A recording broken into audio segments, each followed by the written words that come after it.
Estamos de volta e vamos direto ao plenário do Supremo Tribunal Federal, segunda parte da sessão desta quinta-feira. Agradecendo aos colegas, nós vamos passar aqui, agora vamos chamar a reclamação 1074, o eminente advogado já veio aqui umas 3 vezes.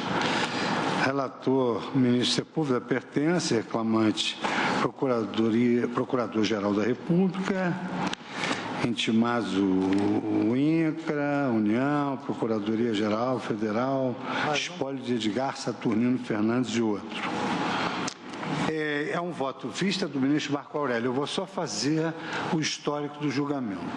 Após o voto do ministro Sepúlveda, pertence relator. Presidente, apenas para não haver sobreposição, eu tenho o histórico no meu voto. Então tá bem. Tá bem? Então passo a palavra ao ministro relator que vota. Este caso é histórico e emblemático, considerada a passagem do tempo. A reclamação distribuída em 18 de maio de 1995 foi formalizada pelo então Procurador-Geral da República visando a cassação do acordo do Tribunal Regional Federal da 4ª Região na apelação civil, que aí menciono, o número é quilométrico, ante o alegado descompasso decidido pelo Pleno em 11 de outubro de 1963, na apelação civil 9.621, Paraná. Tendo sido o julgamento da medida iniciado há anos, é importante resumir o histórico processual, objetivando nesta sentada a compreensão exata da controvérsia. Segundo narrado na inicial, o Instituto Nacional de Colonização e Reforma Agrária, INCRA, ajuizou em 1974 a ação de desapropriação por interesse social para fins de reforma agrária de terras rurais, denominado colônias Piquerobi e Rio Azul, também conhecidas como imóvel Piquiri, situadas no estado do Paraná, especificamente no âmbito do município de Palotina. Ao apreciar o caso em sede de apelação, o Regional Federal afastou por maioria preliminar suscitada pelo Ministério Público Federal, direcionada à extinção do processo sem apreciação do mérito, porque as terras objeto de desapropriação seriam de titularidade da União, assentando pertinente, por consequência, o pagamento da indenização impertinente decorrente da expropriação. Entendeu que, havendo dúvidas quanto ao domínio das terras em jogo, cabia dirimi-las em demanda própria. Assentou o cabimento da indenização, afastou, portanto, a argumentação. O Ministério Público Federal alega desrespeitado o paradigma, porquanto o Pleno teria nele proclamado pertencer à União à gleba Piquiri, objeto de discussão na origem, a resultar na adequação da ação de desapropriação proposta pelo INCRA. O próprio INCRA propôs a desapropriação. O exame desta reclamação foi iniciado em 20 de março de 2002, tendo o relator, ministro Sepúlveda pertence, declarado improcedente o pedido nela veiculado. Sua Excelência, após discorrer sobre o contexto fático da apelação, consignou que a superveniência do Decreto-Lei 1942 de 82, editado para dar cumprimento ao decidido no paradigma, acabou por modificar a situação das terras em disputa, no que, verificada, ao menos em parte, a renúncia da União a determinados efeitos do acordo dito inobservado. O parágrafo a seguir transcrito resume a ótica do relator. Desse modo, é inequívoco o decreto 1942/82, pretexto de disciplinar o cumprimento da decisão proferida pelo Supremo, modificou-a substancialmente ao prescrever, por um lado, a transferência do domínio aos seus legítimos possuidores, independentemente de novo pagamento à União, se já anteriormente pago o imóvel ao Estado do Paraná ou à autarquia sua, e ao estabelecer, por outro lado, a subsistência de todos os registros imobiliários. Acrescentou Sua Excelência, ao fim, que não havendo o tribunal reclamado adotado entendimento sobre a titularidade das áreas em jogo, não se podia cogitar do apontado desrespeito ao paradigma de 63. Seguiu o ministro Ilmar Galvão, concluindo que a ação de desapropriação é meio processual voltada a apurar exclusivamente o justo preço do imóvel a que se refere, devendo ser dirimida na via própria qualquer outra questão, considerado o Decreto-Lei 3.365 de 1941. Conforme destacou, disso resultaria a impossibilidade de o Tribunal Regional Federal da 4ª Região descumprir decisão do Supremo concernente à definição da titularidade das áreas objetos de expropriação. Frisou, está o levantamento da indenização condicionado à comprovação da propriedade, mantido o depósito no caso de dúvidas quanto ao domínio. A ministra Ellen Grace, ao abrir a divergência, proferiu o voto pela procedência do pedido, no que é acompanhada pelos ministros César Peluso, Gilmar Mendes, Vossa Excelência, ministro Ricardo Lewandowski, agora o nosso presidente da sessão, vice-presidente do tribunal. Os dois últimos na sessão ocorrida no dia 2 de agosto de 2018, quando pedi vista e devolvi o processo para continuidade do julgamento em 9 imediato. Afirmou Sua Excelência o reconhecimento em favor da União pelo Pleno, no paradigma da titularidade do imóvel denominado Piquiri, objeto de desapropriação na origem. Daí a inadequação de remeter-se à via própria, como fez o tribunal reclamado, a solução da questão atinente à propriedade, bem assim de permitir-se o pagamento de indenização em virtude da confusão havida entre expropriante e expropriado, ou seja, a União. Presidente, concluo a partir das razões que passo a declinar pela improcedência do pedido formulado na reclamação. Percebam a excepcionalidade da medida, pressupõe sempre a usurpação da competência do Supremo ou desrespeito a decisões que haja proferido, ou a partir da emenda 45/2004, a verbetes dotados de eficácia vinculante. Argue-se a inobservância de pronunciamento surgido da apreciação na década de 1960 da apelação 9621 Paraná, processo de índole subjetiva.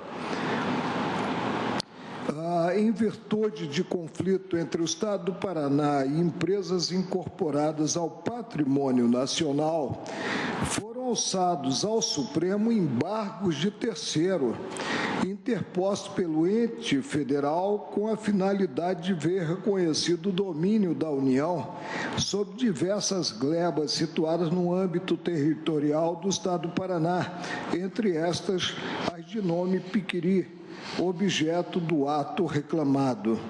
Na sessão ocorrida em 11 de outubro de 1963, o relator, ministro Vilas Boas, após discorrer sobre o contexto histórico e normativo que envolveu a titulação dessas áreas, assentou a propriedade da União, no que é acompanhado pelos demais integrantes do colegiado.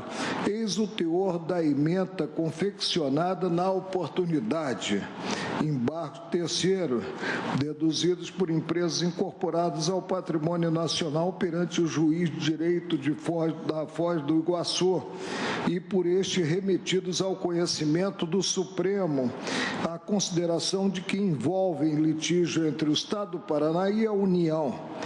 As áreas integradas na concessão que o governo imperial fizera à Companhia Estrada de Ferro São Paulo, Rio Grande, pelo Decreto 10.432, de 9 de novembro de 1889, jamais entraram no domínio do Estado do Paraná, porque não eram terras devolutas em 24 de fevereiro de 1981, quando foi promulgada a Constituição da República. Se a Justiça Local, com base no Decreto Ditatorial número 300 de 1930 e Interventorial número 20 de 1931, deu ganho de causa ao Estado do Paraná em 21 de junho de 40, acordo transitado em julgado em 28 de setembro do mesmo ano contra as companhias de Estrada de Ferro São Paulo, Rio Grande, Brasileira de Viação e Comércio. Tal decisão seria inexequível contra a União e cujo patrimônio estavam os imóveis incorporados, ex-vido os decretos-leis 2073 e 2.436 de 40, embargos julgados procedentes. A contenda revelada no pronunciamento reclamado envolveu partes diversas. Na ação de desapropriação examinada pelo Regional Federal, tem-se, de um lado, o Instituto Nacional de Colonização e Reforma Agrária, INCRA, e, de outro, particulares. Espólio de Lucílio de Held, Oscar Mituzaburo e Miyazaki, e o Kiko Miyazaki, e espólio de Edgar Saturnino Fernandes, expressamente indicados no relatório do acordo atacado, mediante a reclamação. Embora tenha o Pleno reconhecido o domínio federal das áreas no julgamento dos referidos embargo terceiro, mostra-se impróprio potencializar o alcance da decisão prolatada de modo a abarcar partes que não compuseram a relação processual formada no paradigma. Coisa julgada pressupõe a tríplice identidade. Partes, causa de pedir e pedido. Considerados os limites subjetivos da coisa julgada, tem-se que, com base no artigo 482, primeira parte do Código de Processo Civil de 1973, vigente à época da formalização da reclamação, aí eu digo, a sentença faz coisa julgada às partes entre as quais é dada, não beneficiando nem prejudicando terceiros. O mesmo preceito, na essência, acabou reproduzido no artigo 506 do Diploma de 2015, segundo o qual a sentença faz coisa julgada às partes entre as quais é dada, não prejudicando terceiros. Apesar da importância do pano de fundo a revelar disputas sobre terras que se alonga essa disputa por décadas, descabe olvidar a instrumentalidade do direito processual, possuidor de formas e institutos próprios. O direito processual existe para sabermos o que pode ou não ocorrer na tramitação de um processo. Inadequado o manuseio da reclamação visando a uniformização da jurisprudência. A eficácia do paradigma está limitada às pessoas jurídicas de direito público que participaram da relação processual do desembarque terceiro. Ante o quadro, acompanha o relator, ministro Sepúlveda pertence, ainda que por fundamento diverso, e julgo improcedente, como anunciei no início, não fazendo, portanto, suspense, julgo improcedente o pedido veiculado na reclamação. Ministra Carmen Lúcia, é o último voto faltante para concluir o julgamento, porque todos os demais presentes sucederam os que já votaram. Agora nós temos participando do julgamento que eles estão compondo o colegiado, né? O ministro Gilmar Mendes, que não está presente, justificadamente a sessão, mas já votou. Já votou. E também já votaram. Já votaram. Ministra Ellen Grace, Gilmar Mendes, César Peluso, Luiz Fux e Ricardo Lewandowski. Do voto do relator e do meu agora, né? Votaram Vossa Excelência e o ministro Luiz Fux. Agora é preciso realmente terminar o julgamento. E o eminente advogado tem vindo com constância. Ministra Carmen Lúcia. Presidente, não farei a leitura do voto, que é simples, mas também como o ministro Marco Aurélio antecipando que estou acompanhando o relator e tal como agora exposto pelo ministro Marco Aurélio, como ele, também considero e deixo claro isso, que, na minha compreensão, o julgado reclamado não chegou a discutir efetivamente sobre quem recairia a propriedade do imóvel Piquiri. E aí anoto que a então juíza Marga Bastesli enfatizou que a questão dominial que permitiria, que permanece em suspenso, não poderá ser reavivada neste processo. E também foi a conclusão adotada pelo juízo de primeiro grau, explicitando, não se inclui no âmbito da ação a discussão sobre a área desapropriada, porque não seria via adequada. A reclamação, como o ministro Marco Aurélio também enfatiza agora, tem os seus limites muito bem delineados constitucionalmente e, portanto, o que se busca na reclamação para que a prestação jurisdicional mantenha-se dotada de vigor jurídico ou que o órgão judicial de instância tenha sua competência resguardada, não se põe neste processo. Por essa razão, com as vênias da compreensão diversa adotada por muitos que agora compõem a maioria, eu também voto no sentido da maioria escassa, um score muito apertado. 5-4. Mas eu estou votando, portanto, senhor presidente, pela improcedência da reclamação, acompanhando o ministro Sepúlveda, pertence então ao relator. Proclama então o resultado. Não é constitucional porque é reclamação, né, e não há vinculação ao tema constitucional, né? Agora que não houve o desrespeito àquela decisão de 63, não houve, porque a decisão de 63, como ressaltei, envolveu partes especificadas, pessoas jurídicas de direito público. É que nós temos nessa ação desapropriatória que foi proposta pelo INCRA, né? Nós temos pessoas naturais. Então, com licença dos eminentes pares, eu proclamo o resultado. A Corte, por maioria, julgou procedente o pedido formulado na reclamação para cassar a decisão da terceira turma do Tribunal Regional Federal da 4ª Região, nos autos da apelação civil 9604, vencidos os ministros relator, Sepúlveda pertence, ministro Gilmar Galvão, Marco Aurélio e Carmen Lúcia. Quem redige o acórdão? Porque o ministro Sepúlveda pertence. É o sucessor. Certamente não seremos nós, ministra. Sim, eu só estou querendo deixar claro porque o ministro Gilmar Galvão, que seria o primeiro... o Gilmar Galvão acompanhou o relator. O primeiro... Redige o ministro Gilmar Mendes, foi o primeiro a acompanhar a divergência. Né? Que não está presente. A ministra Ellen Grace depois não está. Acompanharam na ordem ministro Peluso, que também não está presente, ministro Gilmar Mendes, ministro Ricardo, ministro Luiz Fux. Então, redigirar o acordo do ministro Gilmar.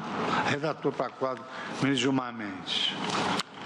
Não podemos chamar o RE, que foi o ministro Gilmar que pediu isso, tá? Tá. Mas é o dos anos? Vamos.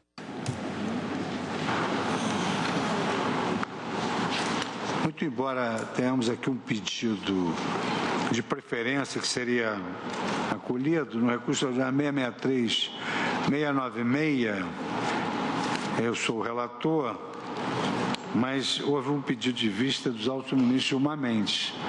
Então, doutor José Eduardo Cardoso, o ministro Gilmar não está presente, eu não tenho como lhe dar preferência. Chama agora a julgamento a ação direta de constitucionalidade 1240, da relatoria da ministra Carmen Lúcia. Após o voto da ministra Carmen Lúcia, que julgar procedente o pedido formulado, pediu vista dos autos o ministro Edson Fachin. Na oportunidade, ausente o ministro Ricardo Lewandowski. Após o voto do ministro Edson Fachin, conhecendo integralmente a ação e no mérito, divergindo em parte da relatora para acompanhá-la no tocante à declaração de constitucionalidade do artigo 18, parágrafo 1 da lei, propôs a produção de efeitos ex nunc e para julgar constitucional o caput do artigo 27 da mesma lei, pediu vista dos autos do ministro Alexandre de Moraes. Então, aguardam os demais. Ministro de Vossa Excelência. Presidente, se Vossa Excelência me permite, o ministro Alexandre também, eu gostaria de fazer uso da palavra porque eu vou reajustar meu voto, até porque essa lei tem 26 anos de vigência e que eu liberei para a pauta já tem quase 10. E considerando essa circunstância administrativa e depois do voto brilhante do ministro Edson Fachin, com uma interpretação muito diferente da minha quanto a um dos dispositivos, eu gostaria, se o ministro Alexandre me permitisse, o plenário também, fazer uso até para esclarecer, porque neste caso, reajustando, o ministro Fachin não seria uma primeira dissonância que poderia ser acompanhado por todos. Vossa Excelência tem a palavra. Eu agradeço a Vossa Excelência. Esta lei, apenas para relembrar rapidissimamente, essa ação vota-se contra a Lei 8691, que é, como eu disse, de 93, que dispôs sobre o plano de carreiras para a área de ciência e tecnologia da administração direta, autarquias e fundações públicas federais. E foram, então, arguídas como inconstitucionais 2 dispositivos pelo Procurador-Geral da República. O artigo 18, no qual se tem o ingresso nas carreiras referidas nessa lei, dar-se-á-se no padrão inicial de cada classe após a aprovação em concurso público de provas e títulos, respeitado o número de vagas dos respectivos cargos. E o parágrafo 1º, excepcionalmente, nos termos e condições que forem estabelecidos pelo Conselho de Plano de Carreiras, o ingresso nas carreiras de que trata esta lei dar-se-á no último padrão da classe mais elevada do nível superior. E eu considerei, então, e votei no sentido de declarar inconstitucional esta norma, porque estaria lesado o artigo 37 da Constituição, que estabelece a imperiosidade de se observar o concurso público nas carreiras a partir do ingresso no plano inicial. E o ministro Fachin acompanhou quanto a esse dispositivo, propondo, no entanto, que se modulasse os efeitos, considerando que se passaram 26 anos desde que esta norma está em vigor. Em 2017, portanto, tínhamos 24 anos e eu estou, então, acolhendo a proposta de modulação.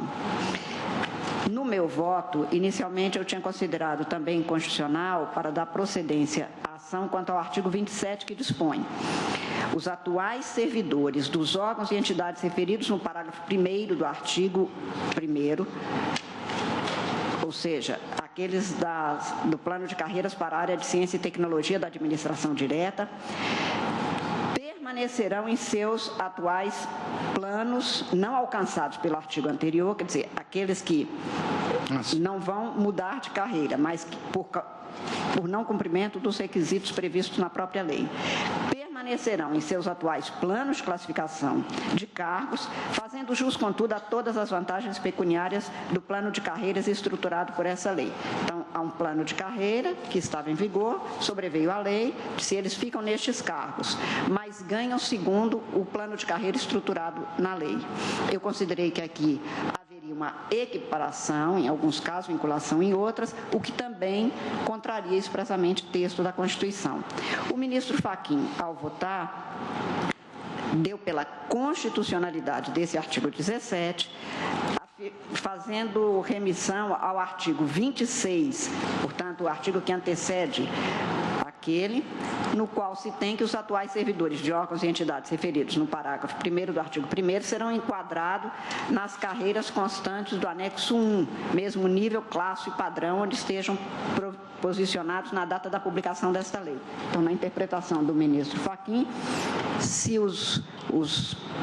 aqueles que estavam nesta condição e naquela data da lei e que passam então para o cargo, embora não na mesma condição daqueles previstos do artigo 18, que eles ganhariam segundo esta nova estrutura de carreira.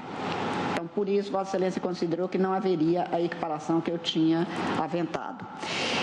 Eu verifiquei duas coisas que me deu oportunidade, o pedido de vista do ministro Alexandre de Moraes. Primeiro, que a permanência desses servidores que ocupavam os cargos nos órgãos e entidades da carreira da área de ciência e tecnologia da administração direta, autárquica e fundacional, que iriam permanecer, portanto, nos planos de classificação, ganhando, segundo as condições do plano de carreira, tiveram a sua remuneração, especialmente as vantagens, para uma questão de isonomia com esta nova carreira, senão eles ficariam nos mesmos cargos, embora em planos diferentes, mas ganhando com o diferencial, não estariam equiparados. Não estariam equiparados, portanto, legitimamente, não equiparados inconstitucionalmente. E por isso, senhor presidente, como se passaram 26 anos, durante esses 26 anos, todos os aumentos dados, todos os reajustes foram feitos com essa condição. E como me trouxeram, depois, como eu disse, do pedido de vista muito oportuno do ministro Alexandre de Moraes, que já houve aposentadoria, morte de vários, declaração de inconstitucionalidade, neste caso, equivaleria a uma impossibilidade administrativa com a criação de uma situação mais grave, de desonomia. E afirmam eles que ficaram em cargos iguais, embora um tinha um plano de carreira de cargos quando entrou, e o outro, a nova carreira previa cargos não com os mesmos nomes, porém com as mesmas funções. Por isso eu estou reajustando o meu voto para julgar parcialmente procedente a ação, como propõe o ministro Fachin, porque o artigo 18 eu mantenho a declaração de inconstitucionalidade, mas também acolho, quanto ao artigo 18, os efeitos ex nunc, porque se passaram quase 3 décadas. E constitucional 27, constitucional... Constitucional, reajusto para declarar... E o 18 inconstitucional? O 18 eu mantenho a inconstitucionalidade. Há divergência? Mas com a declaração de efeitos apenas daqui para frente. A rigor, ministro Barroso, não terá efeitos, porque estes eram aqueles que tinham ingressado naquela data. Então, ultrapassado este período, é para fazer o reajuste. Eu agradeço, portanto, a palavra, senhor presidente. Agradeço ao ministro Alexandre de uma forma especial. Eu explicitei no início da sessão que, para uma metodologia talvez mais ágil, que nós, primeiramente, questionaríamos se haveria divergência. Em havendo divergência, eu daria a palavra. Se houvesse concordância com o relator e ninguém fosse pronunciar, eu proclamaria o resultado. Então, eu vou seguir primeiro essa metodologia. Se houver divergência ou manifestação de interesse em divulgar alguns outros fatos, ou mesmo um entendimento em relação ao julgado, aí eu daria... Presidente, eu tenho divergência em relação ao parágrafo... Faltou julgar. Eu tenho divergência em relação ao parágrafo 1º do 18. Então, ministro... Presidente, eu disse que divergiria... Mas aí eu vou obedecer, assim, que o ministro Alexandre também... Você se animou alguns aqui. Não, Vossa Excelência, em votação simbólica, indagou se havia divergência. Eu levantei o dedo e disse, há divergência. Então, presidente, se eu puder... Eu não tive a oportunidade de dizer por quê. E eu não posso simplesmente decidir, eu tenho que prolatar o voto minimamente fundamentado. Eu sou presidente interino, nosso decano... Se eu puder devolver o pedido de vista, daí as divergências poderão... Eu admito as preferências de Vossa Excelência. Imagina. Se Vossa Excelência admitisse, usaria da palavra. Ministro Alexandre de Moraes. Eu vou ser extremamente sintético, até porque a ministra Carmen já fez o relatório do caso e expôs a situação. O meu voto acompanhava a divergência inaugurada pelo eminente ministro Fachin, julgando parcialmente procedente, declarando a inconstitucionalidade do 18 parágrafo 1º, que excepcionalmente possibilitou o ingresso na carreira no último padrão da classe mais elevada e preservava a constitucionalidade do artigo 27 caput. O artigo 27, na verdade, e aí na conclusão, tanto o voto agora da ministra Carmen, e me corrija o ministro Edson Fachin, mas na conclusão é a mesma conclusão, a fundamentação não, o ministro Edson Fachin preserva a constitucionalidade. Também estou preservando. A ministra Carmen declara, mas sem nulidade, não é? Não, eu estou preservando por causa também preserva. Sim. Então eu também aqui em meu voto, eu preservei a constitucionalidade nos termos do voto do ministro Fachin, mas agora com a alteração da ministra Carmen, acompanho a relatora, parcialmente procedente. Ministro Fachin, diverge da divergência que Vossa Excelência abriu, não? Eu tenho a honra de acompanhar integralmente a eminente ministra Carmen Lúcia, relatora, em face do ajuste do voto que vem em encontro do voto que houvera proferido, portanto, acompanho Sua Excelência. Ministro Luiz Roberto Barroso. Presidente, eu estou acompanhando quanto ao 27 e estou divergindo quanto ao 18. Sim. Eu acho que se o candidato, o 18 diz, o ingresso nas carreiras referidas nesta lei dar-se-á no padrão inicial de cada classe após a aprovação em concurso público de provas ou de provas e títulos, respeitado o número de vagas dos respectivos cargos. Tanto o caput prevê o concurso. O parágrafo 1º diz, excepcionalmente, nos termos e condições que forem estabelecidos pelo Conselho do Plano de Carreira de Ciência e Tecnologia, o ingresso nas carreiras de que trata esta lei dar-se-á no último padrão da classe mais elevada do nível superior. A analogia que eu faço aqui é a possibilidade do sujeito fazer um concurso diretamente para, por exemplo, professor titular, sem ser por progressão. Isso me parece legítimo. E sempre houve isso. Portanto, eu acho que, respeitadas as regras do concurso público, da impessoalidade, é perfeitamente possível que o candidato que preencha requisitos para entrar no último degrau da carreira faça concurso para o último degrau da carreira. De modo que eu, pedindo todas as vênias e com essa interpretação, eu considero constitucional o artigo 18... Né? Na DI. Parágrafo 1º. O 27, eu tenderia a considerar inconstitucional, por achar que há uma vinculação indevida. Porém, o argumento da ministra Carmen Lúcia, de que já se passaram quantos anos, ministra? 26 anos, mas além disso, porque eu poderia modular, e eu inicialmente tinha considerado que os grupos de servidores me trouxeram que eles mantiveram o plano, aqui a lei, ao afirmar, fazendo jus com tudo, a impressão que fica é que eu tinha, e como eu interpretei, fazendo jus com tudo, eu mantenho um plano atual e a lei permite que eles ganhem vantagens de um plano que foi estruturado por essa lei. Mas me trouxeram, então, para demonstrar que não. A terminologia dos cargos onde eles estavam continuavam, esta carreira foi reestruturada, eles se mantiveram neste plano que foi sendo, portanto, adaptado ao outro, de tal maneira que a carreira se constituiu a partir daqui. A declaração de constitucionalidade significaria criar uma desonomia. Pessoas nos mesmos cargos, um entrou antes, um entrou depois. Por isso eu refluí no sentido exatamente, que não seria uma hipótese de vinculação, mas de carreiras que ficam sobrevivendo até que haja integração plena. Com esse esclarecimento, se fosse vinculação, eu evidentemente declararia inconstitucional.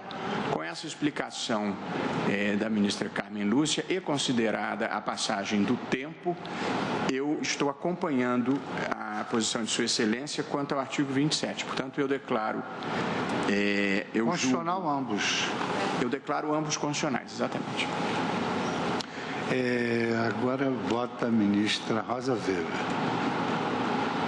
Senhor presidente, eu estou acompanhando na íntegra o voto reajustado da eminente relatora. Ministro Ricardo Lewandowski. Presidente, eu fiquei sensibilizado pelo argumento do ministro Luiz Roberto Barroso. E fui ver a minuta de voto que eu trago e eu iria me pronunciar, como de fato vou me pronunciar com devida vênia, no sentido contrário de Sua Excelência.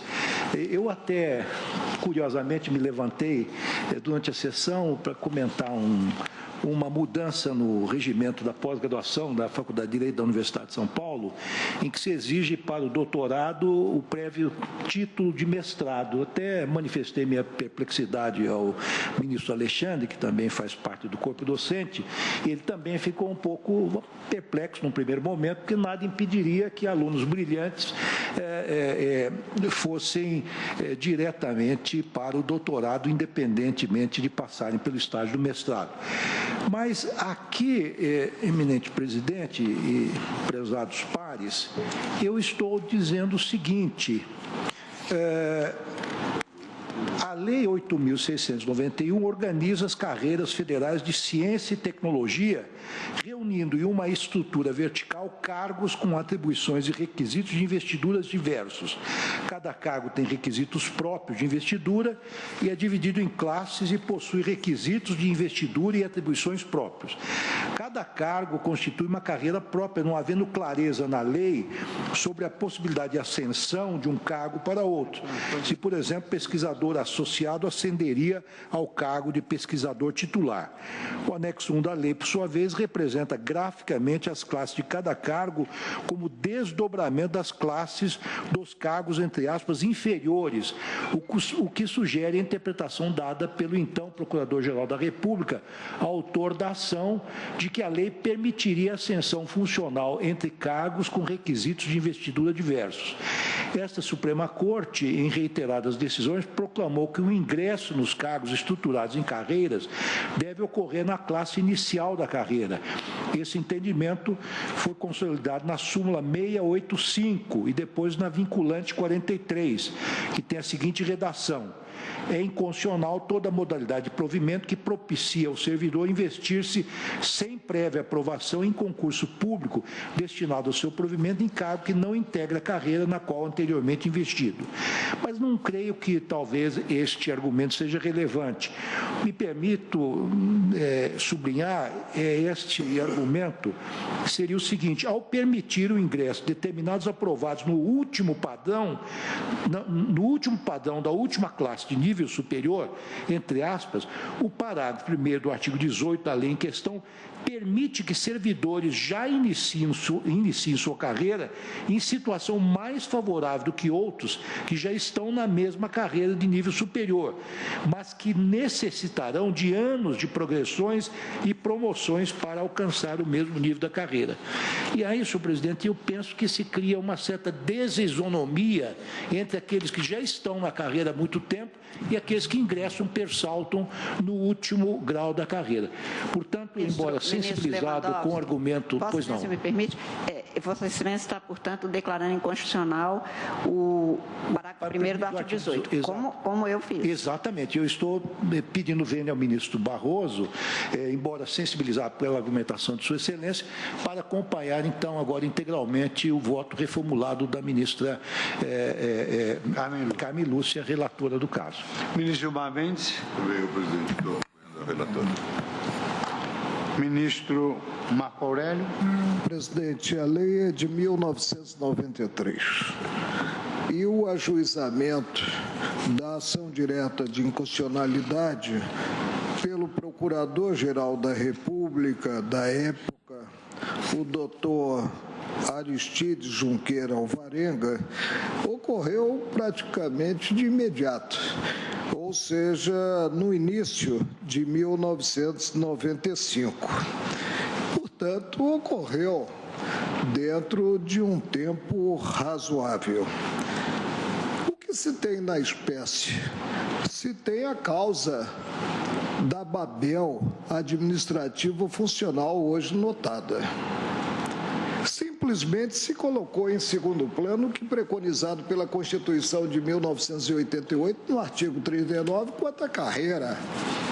E aí, muito embora a lei veste carreira, né, se apontou que o ingresso se faria no derradeiro patamar dessa mesma carreira.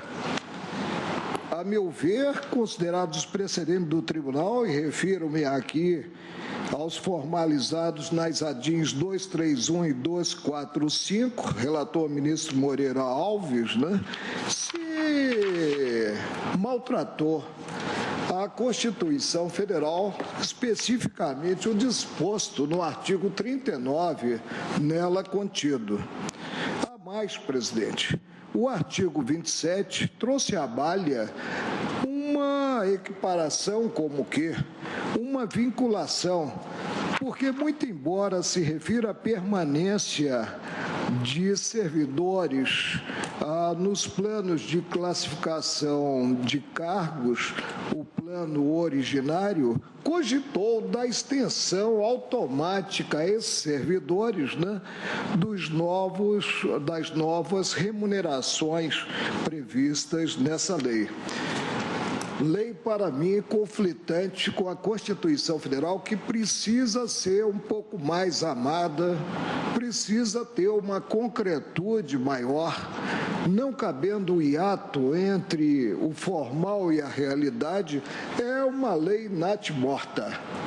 E, portanto, não posso aqui estar como que dando o famoso jeitinho brasileiro para salvar situações constituídas a partir desse diploma. Diploma que se mostrou contrário, flagrantemente contrário à Constituição Federal. Peço vênia para julgar procedente o pedido formulado. Em relação a ambos os dispositivos.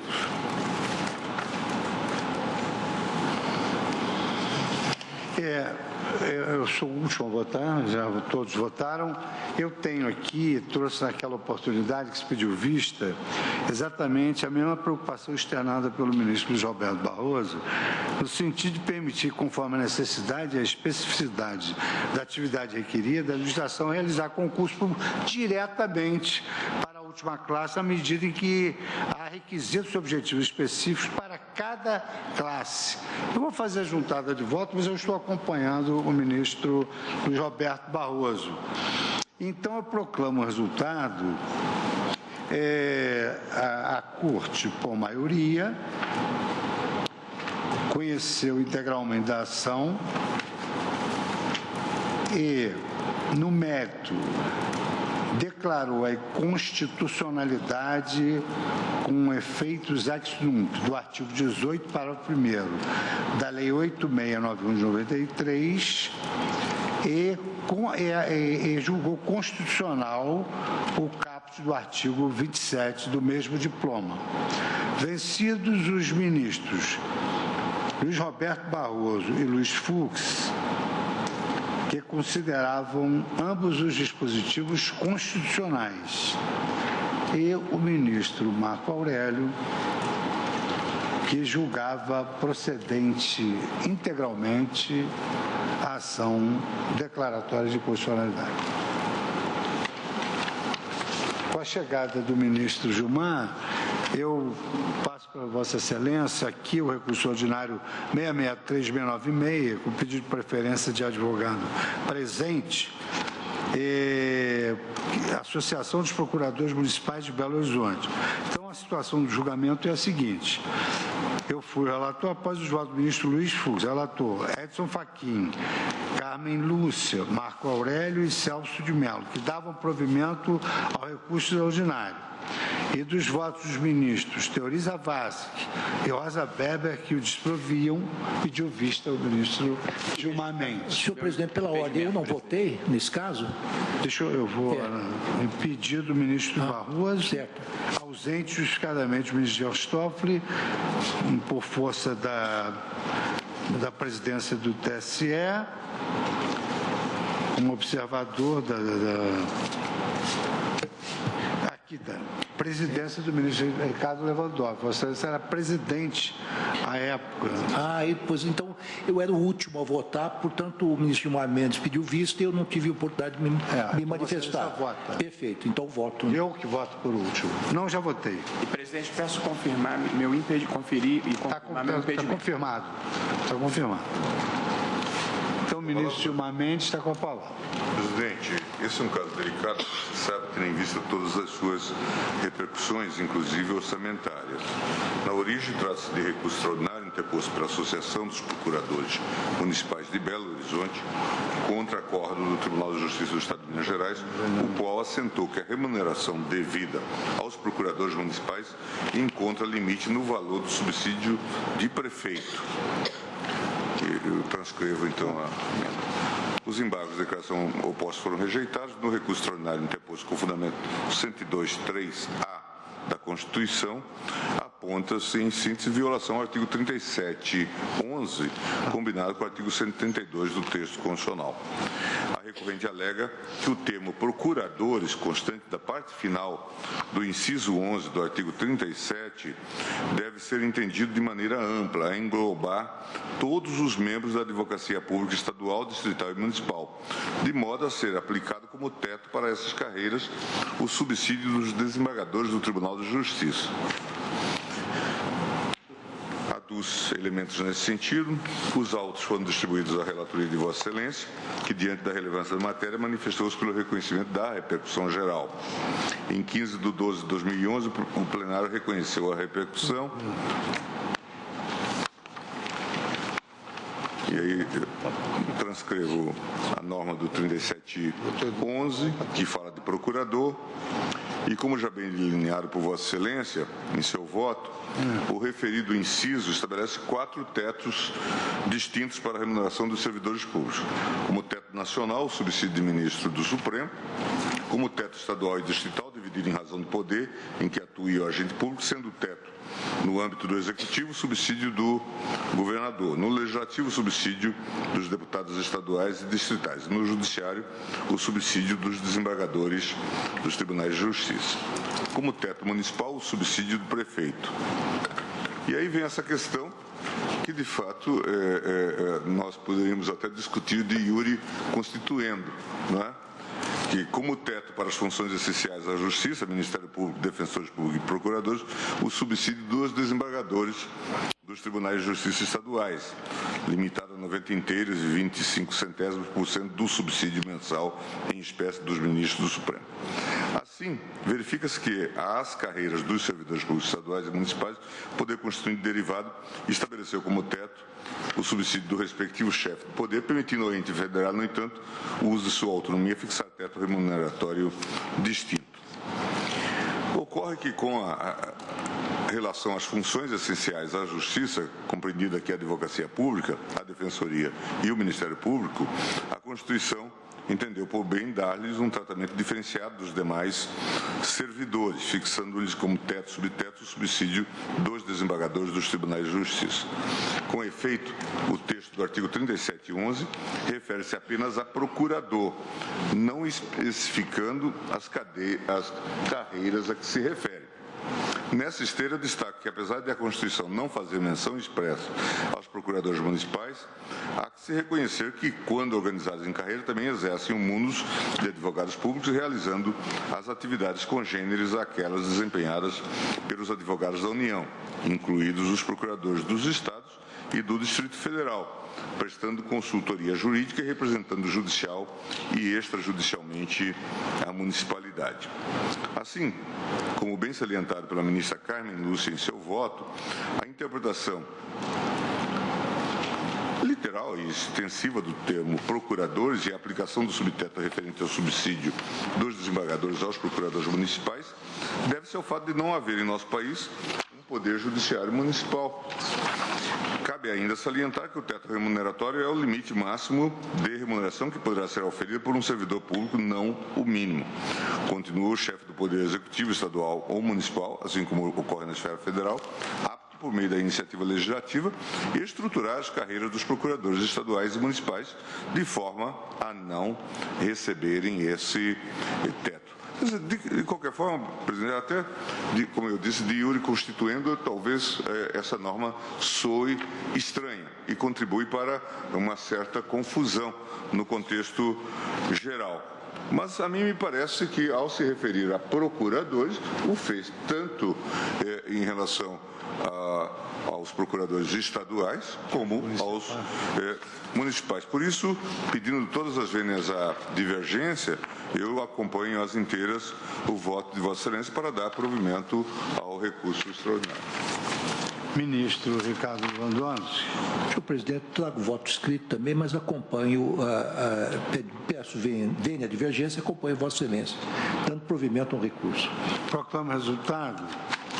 A Corte, por maioria, deu provimento ao recurso extraordinário nos termos do voto do relator, vencidos o saudoso ministro, que Deus o tenha em bom lugar, Teori Zavascki, e a ministra Rosa Weber.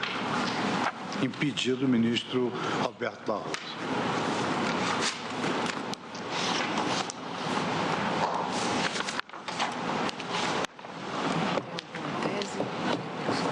Agora temos a tese. Então eu submeto ao colegiado a tese da repercussão geral. A expressão procuradores contida na parte final do inciso 11º do artigo 37 da Constituição da República compreende os procuradores municipais, uma vez que estes se inserem nas funções essenciais à Justiça, estando, portanto, submetidos ao teto de 9,25 do subsídio mensal em espécie dos ministros do Supremo Tribunal Federal. Há divergência? Estão de acordo? Então, é essa a tese fixada. Então, passamos agora. Julgamento conjunto? Passamos agora ao julgamento conjunto. O ministro Marco Aurélio, petição 4575 e ação originária 843, ambas da relatoria do ministro Marco Aurélio. Aqui é simples, você vai fazer histórico ou posso fazer? Posso fazer? Então, após o voto do ministro Marco Aurélio, reconhecendo a atribuição do Ministério Público Federal, pediu vistos ao senhor ministro Carlos Aires de Brito. Após o voto do ministro reconhecendo a atribuição, pediu vista dos autos do senhor ministro Carlos Aires de Brito. Então, agora, passo o voto para o ministro. Já.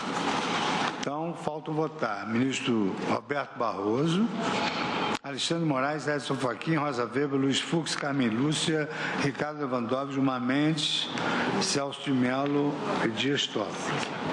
Eu passo a palavra, então, ao ministro Luiz Roberto Barroso para o voto. Presidente, só uma questão. Eu tinha solicitado ao presidente Dias Toffoli, inclusive ele colocou como na lista, porque é a mesma tese, a questão de conflito de atribuições entre ministérios públicos, a mesma tese na CO 3068.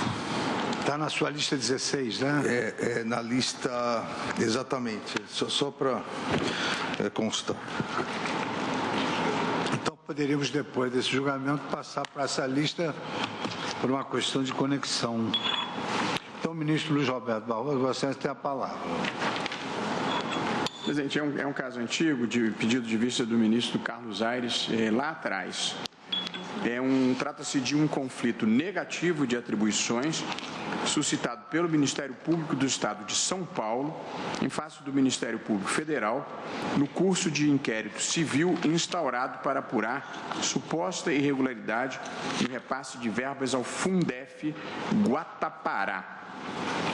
O Ministério Público do Estado de São Paulo declinou de sua atribuição por entender que cabe ao Ministério Público Federal a análise da suposta irregularidade, diante da existência de recursos federais no Fundef. O Ministério Público Federal, no entanto, expressou que os recursos supostamente mal empregados são oriundos exclusivamente dos cofres públicos estadual e municipal, o que atrairia a competência do Ministério Público do Estado de São Paulo para a análise do caso.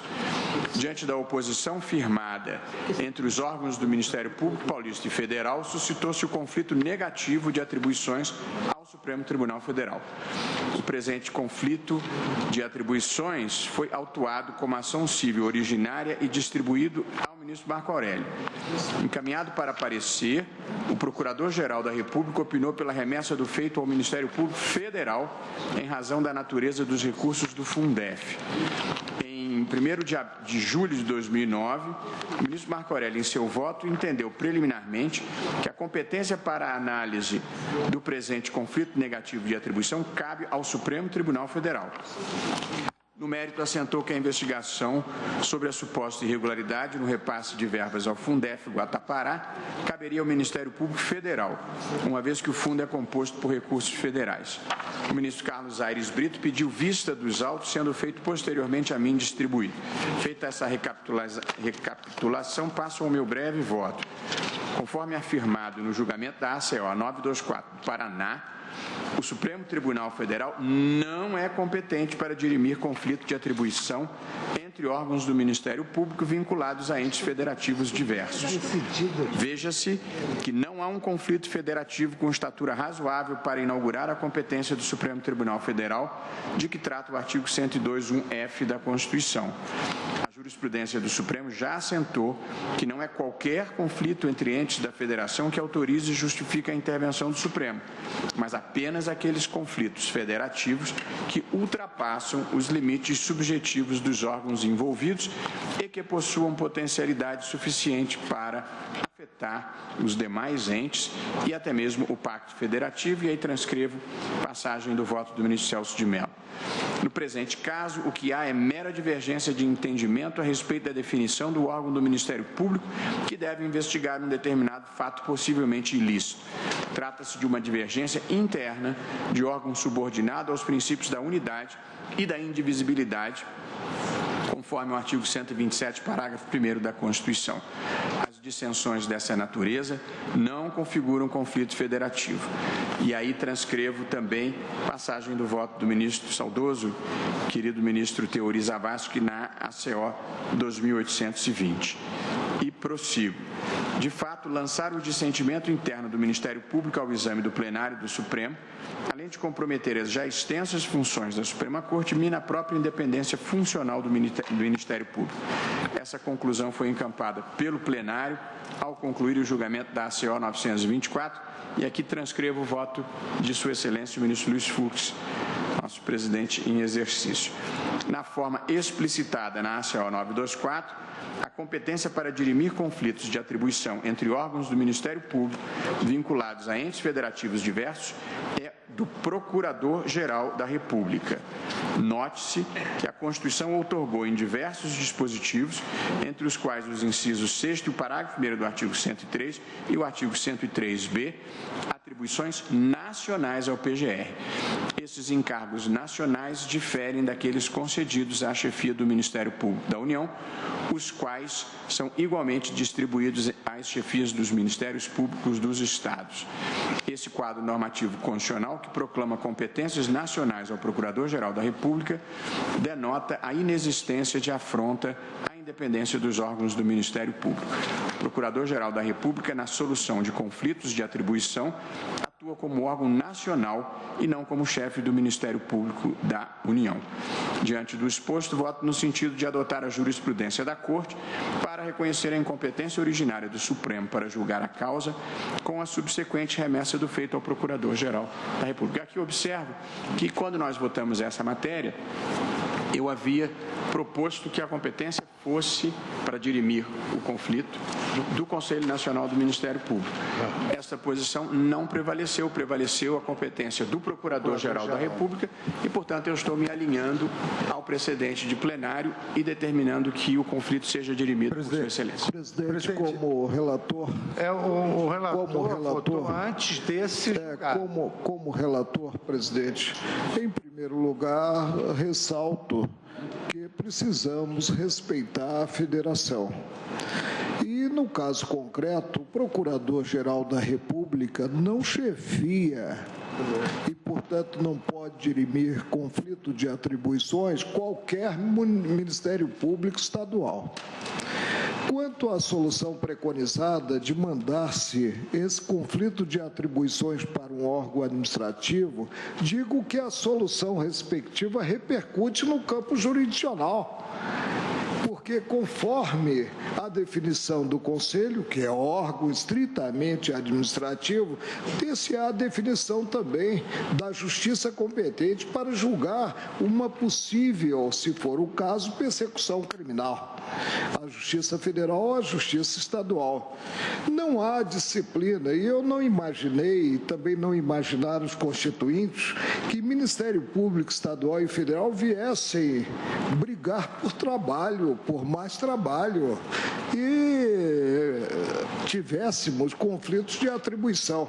Como não há previsão na Constituição Federal quanto ao órgão competente para dirimir esses conflitos, aí tem-se a tradição do Tribunal do Supremo de entender que ele próprio, o Supremo, é o competente. Por isso é que eu proferi voto na CO 843, não sei se nós estamos julgando em conjunto a lista 16 do ministro Alexandre Moraes, né? Justiça Federal. Nesse caso concreto, eu defini a competência, a atribuição do Ministério Público Federal. Por quê? Porque se tem controvérsia em envolver o imposto sobre produtos industrializados e, portanto, interesse da União.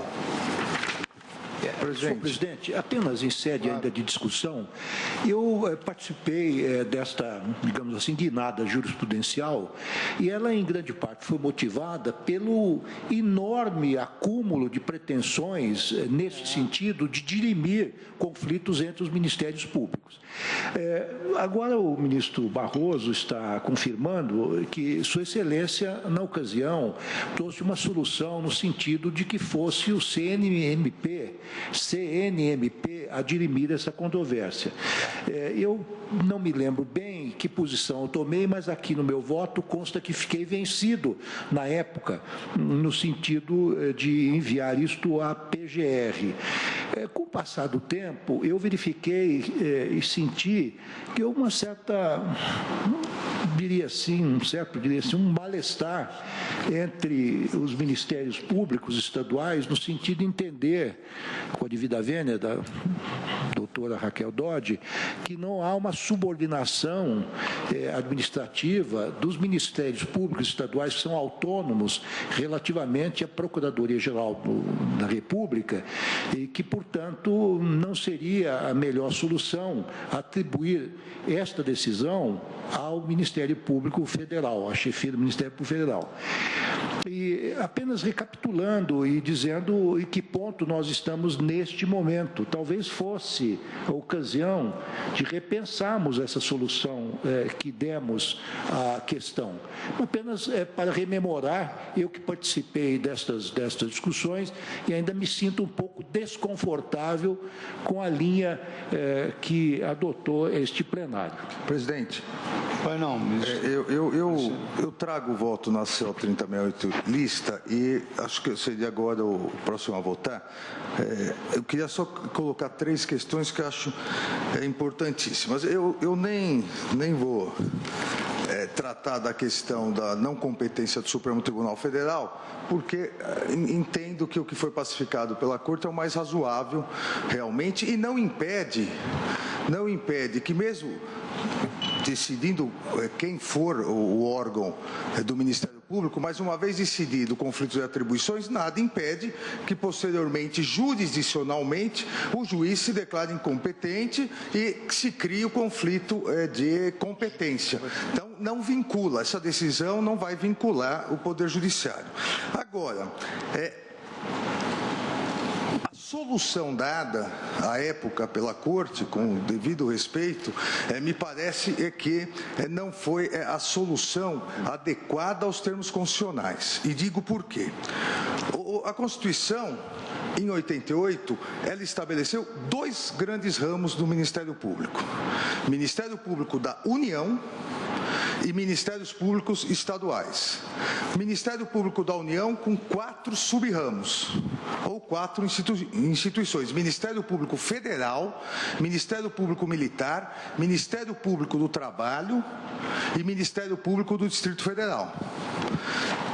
E ao lado o Ministério Público, os Ministérios Públicos Estaduais.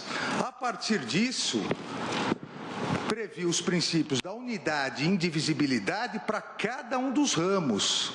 A indivisibilidade e a unidade existe dentro do Ministério Público Federal, do Ministério Público Trabalhista, do Ministério Público Estadual de São Paulo, do Ministério Público Estadual de Minas. Não há mistura de indivisibilidades e unidades, tanto que um procurador da República não pode falar nos autos por um promotor de justiça de São Paulo e vice-versa. Essa unidade e indivisibilidade, e isso é pacífica a doutrina mesmo antes da Constituição, essa unidade e indivisibilidade é por instituição, sob uma única chefia. Vou tentar esse aqui. Mais grave ainda do que isso, me parece, é que, além da Constituição não adotar nenhuma hierarquia entre Ministério Público da União e Ministérios Públicos Estaduais, são atribuições diversas, tanto que não há nenhuma ingerência do chefe do Ministério Público da União, atualmente a Procuradora-Geral da República, que é a chefe do Ministério Público da União, em relação aos Ministérios Públicos Estaduais, diferentemente do que há em relação ao Ministério Público do Trabalho, Militar, onde a lista tríplice é enviada à chefia do Ministério Público da União, escolhido o Procurador-Geral. São ministérios públicos distintos. Mas eu vou mais além. No caso, o Procurador-Geral da República, no caso a Procuradora-Geral, é parte interessada. Se ela for decidir, ela, a Procuradoria-Geral, ou o Procurador-Geral, for decidir o conflito de atribuições. Por quê? E a doutora Raquel sabe que hoje essa discussão está ainda mais candente internamente no próprio Ministério Público, a questão da chefia do Ministério Público da União, quem pode ser Procurador-Geral da República, se só um membro do Ministério Público Federal ou se membros de qualquer dos ramos que fazem parte do Ministério Público da União. E essa discussão passa pelo que a Lei Complementar 75/93, o Estatuto do Ministério Público da União, definiu que o Procurador-Geral da República, ao mesmo tempo, é o chefe do Ministério Público da União e o chefe do Ministério Público Federal. É uma dupla chefia. Então, a doutora Raquel, ao ser Procuradora-Geral da República, ao mesmo tempo ela é chefe do Ministério Público da União, mas também é chefe do Ministério Público Federal. Só há essa duplicidade no exercício das funções em relação ao MPF. Tanto que há um Procurador-Geral do Trabalho, há um Procurador-Geral Militar e há um Procurador-Geral do Distrito Federal. Ora, como que poderia, num conflito de atribuições entre o Ministério Público Estadual, que não tem nenhuma vinculação orgânica administrativa com o Ministério Público da União, num conflito de atribuições entre o Ministério Público Estadual e o Ministério Público Federal, decidir uma das partes, porque acaba sendo a decisão, como foi definido aqui pelo Supremo Tribunal Federal, pelo Procurador-Geral da República, que é uma das partes interessadas, independentemente, obviamente, de quem exerce o cargo, independentemente da decisão, mas é uma das partes interessadas. Em sendo uma das partes interessadas, não pode decidir, não somente por causa disso, mas porque não há ingerência em relação aos Ministérios Públicos Estaduais. E aí vem a segunda parte. Então, quem poderia decidir? E me parece aqui que até a emenda 45 poderia até ter uma discussão. A partir da emenda 45 e com a instituição do Conselho Nacional do Ministério Público, me parece que ficou claro que essa atribuição institucional é do Conselho Nacional do Ministério Público. O artigo 130A, o parágrafo 2º do artigo 130A, diz ser competência do Conselho Nacional do Ministério Público o controle da atuação administrativa do Ministério Público e do cumprimento dos deveres funcionais. O exercício de uma atribuição o maior dos cumprimentos dos deveres funcionais, seja porque o membro do Ministério Público está dizendo eu não tenho atribuição e o outro diz eu também não, conflito negativo, seja porque ambos dizem é minha, um deles estará errado ou menos certo. E aí, o que diz a Constituição? É competência do Conselho Nacional do Ministério Público o controle da atuação administrativa e o cumprimento dos deveres funcionais. Observar sua própria atribuição é dever funcional. Cabendo-lhe, inclusive, zelar pela autonomia funcional e administrativa do Ministério Público, bem como pela legalidade dos atos praticados por membros ou órgãos do Ministério Público da União e dos Estados. Veja que o próprio legislador constituinte, ao criar o CNMP, não unificou o Ministério Público. Fala, cabendo-lhe zelar pela autonomia funcional e administrativa do Ministério Público, bem como pela legalidade dos atos administrativos praticados por membros ou órgãos do Ministério Público, União de um lado e Estados.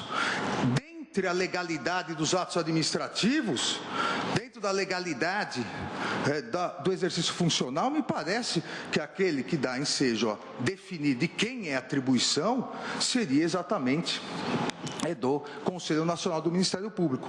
Se é o mesmo Ministério Público, internamente se resolve, é o Procurador-Geral de Justiça. Se é no âmbito do Ministério Público da União, existe uma chefia. A chefia é, pela Constituição, a Procuradora-Geral da República. Agora, se ocorre entre Ministérios Públicos de Estados diversos, Ministério Público Estadual e um dos ramos do Ministério Público da União, qualquer dos ramos, aí é o órgão, esse sim, um órgão nacional. O Ministério Público tem dois grandes ramos, União e Estados, e um grande órgão de controle, que é nacional. Conselho Nacional do Ministério Público. Então, pela interpretação aqui, ao meu ver, sistemática, do artigo 130A, parágrafo 2º, especialmente incisos 1 e 2, pelos princípios da unidade e indivisibilidade, que são de cada ramo, artigo 128, parágrafo 1º da Constituição, e pela própria descrição da Constituição, de dois ramos diversos, autônomos, me parece que prever a solução de um conflito entre órgãos independentes por uma das partes, isso destoa da ideia de autonomia de cada ente federativo e de cada Ministério Público, parecendo que seria o mais razoável e constitucionalmente mais aceito que fosse o Conselho Nacional do Ministério Público, cuja chefia, cuja presidência é do Procurador-Geral da República, mas não existe um Ministério Público brasileiro sob uma única chefia. A Constituição não o fez dessa maneira. Existem 26 chefes de ministérios administrativos, funcional, não existe chefia em virtude da independência funcional, mas existem 26 chefes da instituição, Ministérios Públicos Estaduais. Existe um chefe para cada ramo do Ministério Público da União, Trabalho, Militar, Distrito Federal, e a dupla chefia, no caso do Ministério Público Federal e da União, da Procuradora-Geral da República. Dessa forma, senhor presidente, tanto na ACO 843 quanto na 3068, eu acompanho a ideia do não conhecimento, por não ser competência do Supremo Tribunal Federal, mas voto no sentido do encaminhamento dos autos ao Conselho Nacional do Ministério Público para dirimir o conflito de atribuições. Presidente, essa questão, o ministro Lewandowski fez aí um reprise um repórter. Ministro Gilmar, só puxa um pouquinho. Fez um repórter do debate, né, antes havia a construção a propósito desse conflito e tendo em vista que caberia ao Supremo, especialmente do conflito negativo, resolver, tendo em vista o conflito federativo. Aqui, eu até chamei a atenção à época, nós temos, muitas vezes, aquilo que, por exemplo, no sistema alemão, se chama de conflito entre órgãos, que acabam por ter que ser judicializados. No caso alemão, é assim que se dá. Se houver conflito entre órgãos nacionais, a competência é da Corte Constitucional. Nós engendramos para isso aqui o uso do mandado de segurança entre órgãos. Não é raro isso ocorrer. A Receita Federal, por exemplo, bater um mandado de segurança contra o Tribunal de Contas da União. Já tivemos casos desse tipo. Se formos olhar bem, não parece que faz sentido, né, o mandado de segurança aqui, porque não é defesa de direito subjetivo líquido e certo. É um pouco um processo consigo mesmo, institucional. É institucional, é um conflito que se resolveu assim. Nós temos vários casos de mandado de segurança ou deputado contra a mesa da Câmara. Eu tive um do Tribunal de Contas que queria saber dos empréstimos do BNDES. Nós acabamos resolvendo, ou usando, né, o mandado, alargando o sentido, vamos chamar assim, do mandado de segurança para além daqueles marcos, né, da defesa de um direito subjetivo público. Aqui, a rigor, nesses casos, não se discute direito subjetivo público, mas se discute competência ou atribuição, né?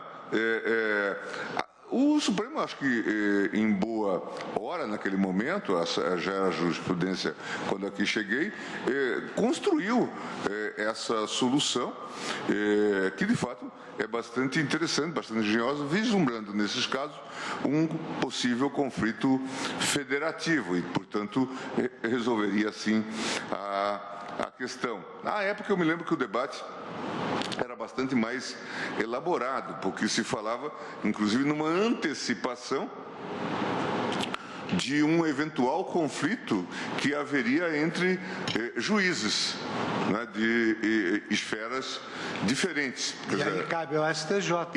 Pois é, então levava a esse debate. Mas como disse também agora o ministro Lewandowski, a questão ela é extremamente complexa também do ponto de vista numérico, porque esses processos vêm para cá, às vezes ficam suspensos, né? Em matéria que tem grande relevo, seja em matéria criminal, seja em matéria de reparação, ação civil pública. Principalmente conflito negativo, que nenhum dos dois quer atuar. Exatamente. Né? E, portanto, leva-se a esse tipo de impasse. Portanto, também nós não tínhamos capacidade de resolver na prática os conflitos que se estruturavam.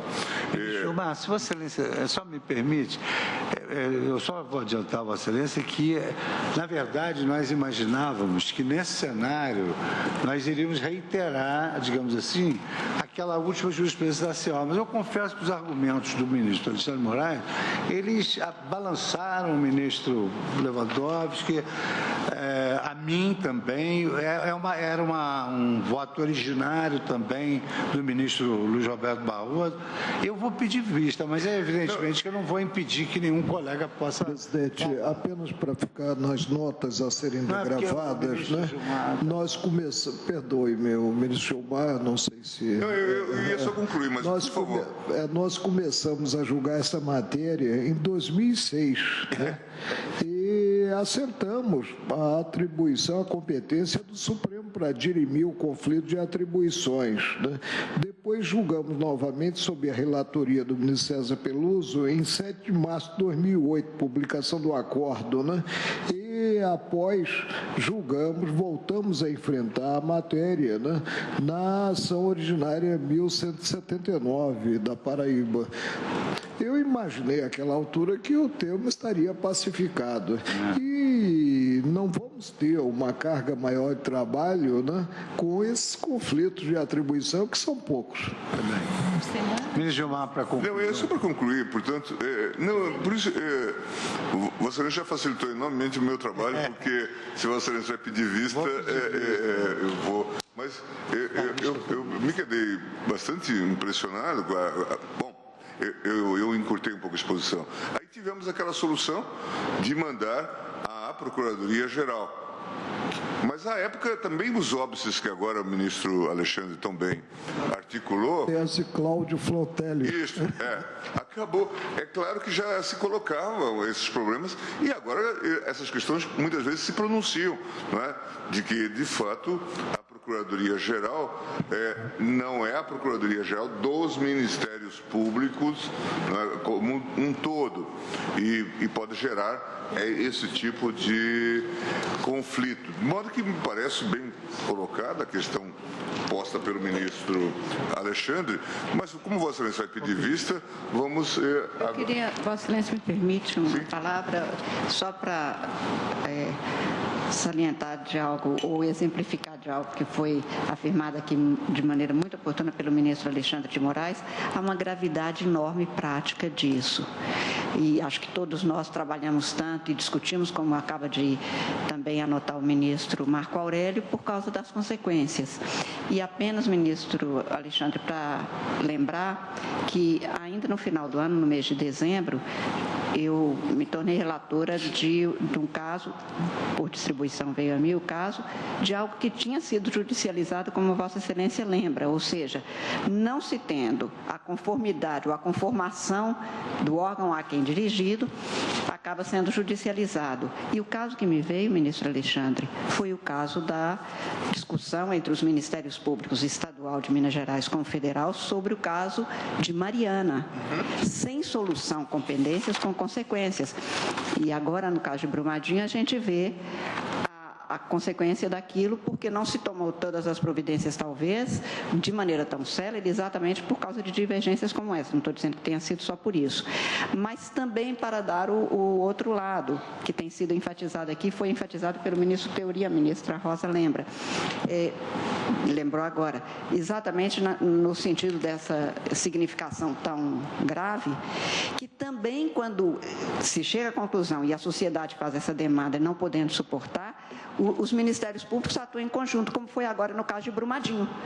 Ou seja, é preciso que a solução seja rápida, como aqui enfatizada, porque quando não se acerta, a consequência é para a sociedade, como foi no caso específico, com consequências para a vida das pessoas, as medidas a serem adotadas. Então, acho que realmente é de muito bom alvitre que se retome a discussão para uma pacificidade entre nós. Mas a ministra Rosa. Senhor presidente, só queria fazer um pequeno registro, porque já tenho uma memória, por incrível que pareça, e até porque o tempo voa, literalmente, né? Com relação a esta temática. O tribunal, quando eu aqui cheguei, conhecia dos conflitos de atribuições e julgávamos. A matéria foi trazida e a indagação foi trazida pelo nosso querido e saudoso ministro Teori Zavascki e o tema voltou a debate em duas oportunidades. Finalmente, depois de inúmeras discussões, concluímos no sentido do não conhecimento. E a questão que sobejou dizia exatamente na identificação se a quem seriam remetidos os autos? A Procurador-Geral da República ou ao CNMP. Numa dessas oportunidades, o ministro Toffoli, tamanha era a discussão e tamanha era a divergência, pediu vista e, finalmente, quando ele trouxe os autos à pauta, nós concluímos no sentido da remessa para a Procuradoria-Geral da República. Então, eu entendo muito oportuno o pedido de vista de Vossa Excelência, porque as razões num e no outro lado são realmente extremamente relevantes, mas sem a presença da nossa composição Excelência me permite. Porque já fomos num e no outro sentido, seria interessante. Foi aventada até por um dos colegas, não me lembro se o ministro Teori, a competência do STJ, né? Sim, eu mesma disse a Vossa Excelência. Eu não insisti no meu ponto de vista, porque pior do que não ter a jurisprudência ideal é ter uma jurisprudência que não se consolida nunca. Então, eu me enfiei em manter o que já estava. E se eu fosse adiantar o meu voto, ministro Luiz Roberto, eu ia votar com Vossa Excelência, como votei nas outras oportunidades, nessa tese. Agora, nesse caso concreto, sobre a minha relatoria, nós começamos o julgamento, quer dizer, eu apresentei o caso para julgamento em 24 de março de 2009. E ainda não temos solução. Qual é o Ministério Público que deve atuar? Eu concluí ante o envolvimento de verbas federais pelo Ministério Público Federal. Tem a CEOA e tem... Bom, então eu peço vista e também considerando o fato de que a Procuradora-Geral da República não teve oportunidade nem de se manifestar, também. Então eu peço vista... No meu caso não teve, presidente. Teria eu deixado de remeter ao Ministério Público a CO? Eu acho que na lista, né, do ministro... Não, mas aí eu entendo o seguinte, como eu peço vista dessa petição e dessa CO, sim. O ministro Alexandre de Moraes votou na CO. Por Vossa Excelência não apregou. Eu não apregoei. São outras duas que eu pedi para ser em conjunto. Presidente, é que o relatório ficou perdido no tempo. Eu veiculei o relatório em 2009. Eu mandei o parecer, está as folhas 432. Não, sim, Vossa Excelência reconheceu a atribuição do Ministério Público Federal. Sim. O seu voto. Aí depois, mas o voto é bem anterior a essa 2009. 2009. Então agora vamos rediscutir. Parece que o colegiado quer rediscutir o tema, né? Então eu peço vista, eu consigno o voto, Vossa Excelência. É que já está consignado. Pediu vista o ministro Luiz Fux, aguardam os demais. Eu não apregoei. Não, mas eu votei já. Votou também? Não, eu votei em sentido contrário, ou enfim, diverso do voto eu votei no sentido de acompanhar o não conhecimento da competência do Supremo, mas o encaminhamento para o Conselho Nacional do Ministério Público. Mas votei só na CO do ministro Marco Aurélio, porque Vossa Excelência não proclamou. Saibamos que um órgão administrativo emitirá entendimento a repercutir no campo jurisdicional, como ressaltado pelo ministro Gilmar Mendes.